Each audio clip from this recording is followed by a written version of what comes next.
Welcome back, viewers, to Careers Bistro. My name is Wetumwene Shikage, leading you throughout this Careers Bistro show. We hope that you stay tuned for the amazing profiles that we have lined up for you this week and for you to see the amazing work that they get up to. Well, now, before we dive right into it, stay tuned after this as we get involved in an interview with Mr. Peter Zimba, and he tells us more about his labor law consultancy.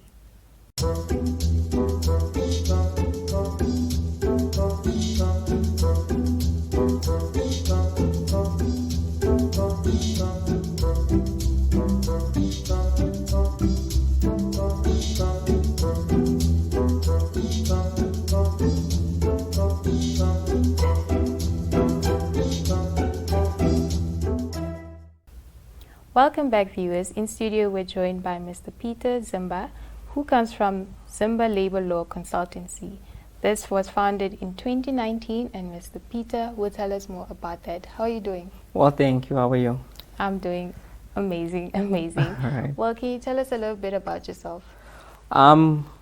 Yes, thanks for having me on the show. As mentioned, my name is Peter Zimba. I am the founder of Zimba Labour Law Consultancy. I'm just a young man who saw an opportunity in the market and tried to open up a business to assist members of the public. What is your main focus in this industry? Well, one thing I picked up in my experience is that a lot of the Namibian populace is disenfranchised, and not a lot of people can afford sound labor and employment law assistance. So what we try at Zimba Labour Law Consultancy is to give the public an affordable package so that we can assist them with any labor and employment law related issues which they may have in their particular work environments. Okay, so can you tell us a little bit about being an entrepreneur? How is it being, or starting a company, starting a business, and specifically a labor consultancy? Yeah, it's quite challenging, especially if you don't have any seed capital at the beginning of it all. For example, in my experience, I didn't have any capital when I started off my business, so I had to work with what I had. Social media has been a very powerful tool for me with regards to marketing and so forth, and I was able to find a space for myself in the industry. And yeah, you don't necessarily need money to start a business, and I think all young entrepreneurs just need to rather just hone in on their strengths and qualities, and the money will come.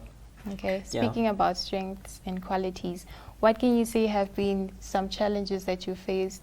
This industry that I'm in, the labor law industry, employment law industry, it's saturated by a lot of big, well-known establishments. So it's difficult to break in. Firstly, you need to now show these new clients that you're actually adequate enough to take on the challenges which they may face. So the biggest challenge for us was breaking into the market and finding our space, so to say. So basically competition. Competition, yes. It's a bit difficult, but I think we are doing well. All right, thank you for that. And on the good side of things, what are some of the achievements that you've come to notice or to realize thus far? So one of our massive achievements, because since our inception, we have always wanted to assist the disenfranchised. So we were able to help a lot of employers with pro bono cases at the Labour Commissioner's office where they paid us no money. We assisted them, and we have a very good success rate there, I should say. So it brings us joy to assist those who are less fortunate than we are, and to give them, exemplary labor law services at an affordable price. But for the people who we don't charge, I think it's important because they have justice at the end of the day. All right. You mentioned earlier that you did not have any seed capital.